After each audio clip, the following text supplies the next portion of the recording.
अथ तृतीयोऽध्यायः। अर्जुन उवाच ज्यायसि चेत् कर्मणस्ते मता बुद्धिर्जनार्दन तत्किं कर्मणि घोरे मां नियोजयसि केशव। व्यामिश्रेणेव वाक्येन बुद्धिं मोहयसीव मे तदेकं वद निश्चित्य येन श्रेयोऽहमाप्नुयाम्। श्रीभगवानुवाच लोकेऽस्मिन् द्विविधा निष्ठा पुरा प्रोक्ता मया नघ। ज्ञानयोगेन साङ्ख्यानां कर्मयोगेन योगिनाम्। न कर्मणामनारम्भात् नैष्कर्म्यं पुरुषोऽश्नुते न च संन्यसनादेव सिद्धिं समधिगच्छति।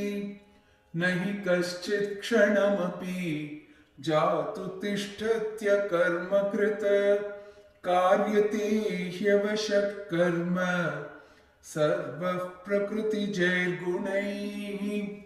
कर्मेन्द्रियाणि संयम्य य आस्ते मनसा स्मरन् इन्द्रियार्थान् विमूढात्मा मिथ्याचारः स उच्यते। यस्त्विन्द्रियाणि मनसा नियम्यारभतेऽर्जुन कर्मेन्द्रियैः कर्मयोगम् असक्तः स विशिष्यते। नियतं कुरु कर्म त्वं कर्म ज्यायो ह्यकर्मणः शरीरयात्रापि च ते न प्रसिद्ध्येद कर्मणः। यज्ञार्थात् कर्मणोऽन्यत्र लोकोऽयं कर्मबन्धनः तदर्थं कर्म कौन्तेय मुक्तसङ्गः समाचर। सह यज्ञाः प्रजाः सृष्ट्वा पुरोवाच प्रजापतिः अनेन प्रसविष्यध्वम् एष वोस्त्विष्टकामधुक्।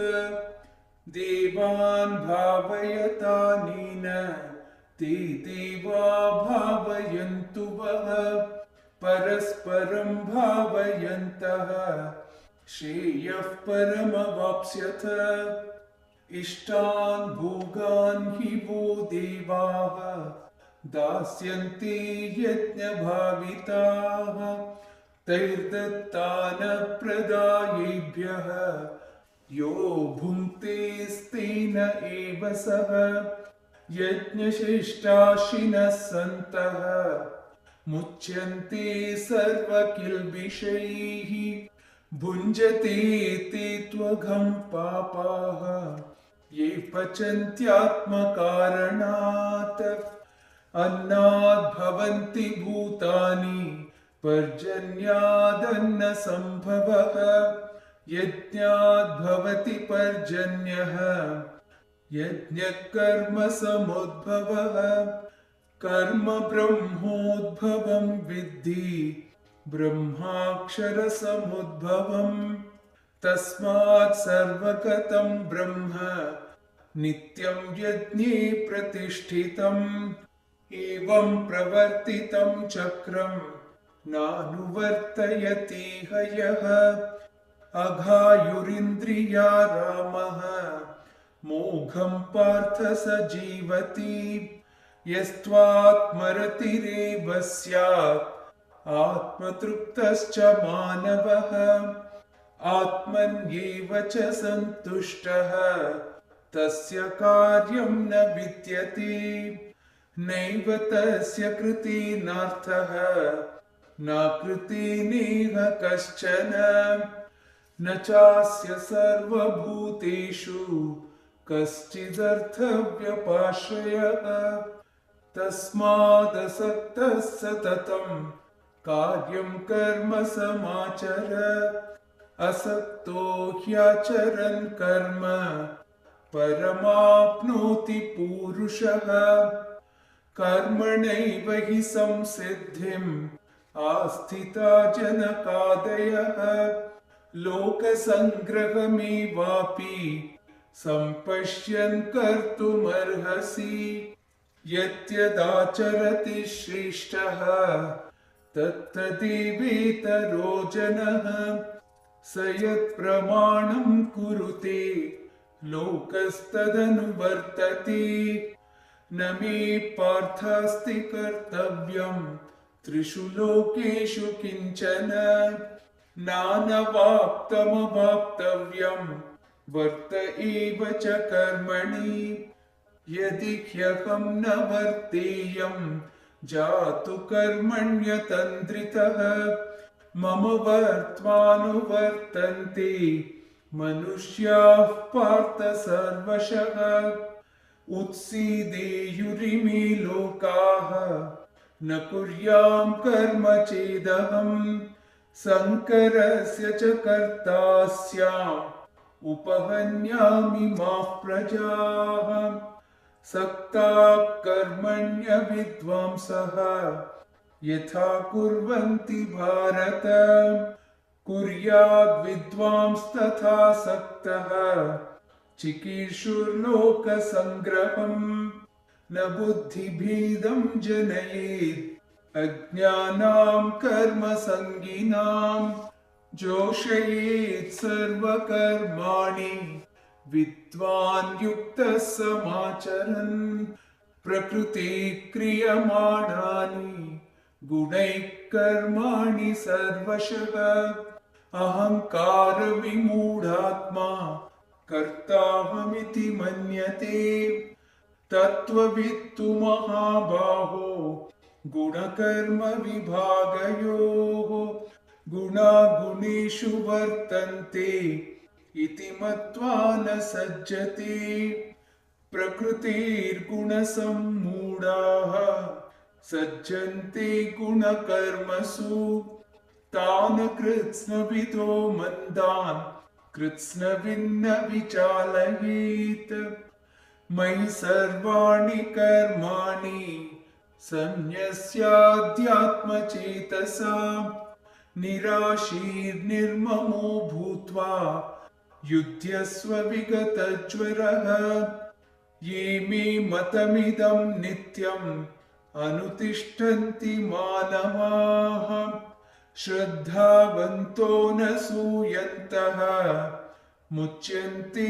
तेऽपि कर्मभिः ये त्वेतदभ्यसूयन्तः नानुतिष्ठन्ति मे मतम् सर्वज्ञानविमूढांस्तान् विद्धि नष्टान् चेतसः सदृशं चेष्टति स्वस्याः प्रकृतिज्ञानवानपि प्रकृतिं यान्ति भूतानि निग्रहः किं करिष्यति इन्द्रियस्येन्द्रियस्यार्थे रागद्वेषौ व्यवस्थितौ तयोर्नवशमागच्छेत् तौ ह्यस्य परिपन्थिनौ श्रेयान् स्वधर्मो विगुणः परधर्मात् स्वनुष्ठितात् स्वधर्मे निधनं श्रेयः परधर्मो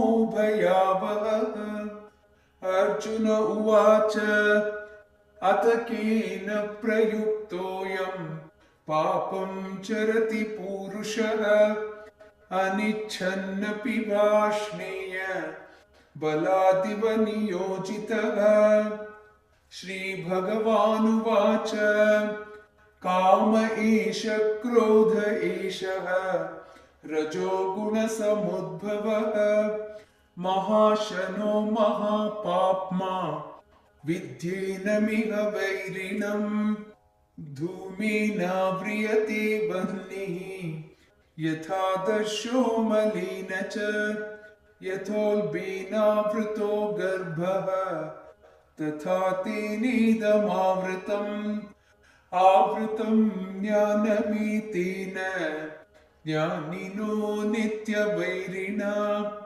कामरूपेण कौन्तेय दुष्पूरेणानलेन च इन्द्रियाणि मनो बुद्धिः अस्याधिष्ठानमुच्यते एतैर्विमोहयत्येषः ज्ञानमावृत्य देहिनम् तस्मात् त्वमिन्द्रियाण्यादौ नियम्य भरतर्षभ पाप्मानं प्रजहिह्येनं ज्ञानविज्ञाननाशनम् इन्द्रियाणि पराण्याहुः इन्द्रियेभ्यः परं मनः मनसस्तु परा बुद्धिः यो बुद्धेः परतस्तु सः एवं बुद्धेः परं बुद्ध्वा संस्तभ्यात्मानमात्मना जहि शत्रुं महाबाहो कामरूपं दुरासदम् ॐ तत्सदिति श्रीमद्भगवद्गीतासु उपनिषत्सु ब्रह्मविद्यायां योगशास्त्रे श्रीकृष्णार्जुनसंवादे कर्मयोगो नाम तृतीयोऽध्यायः।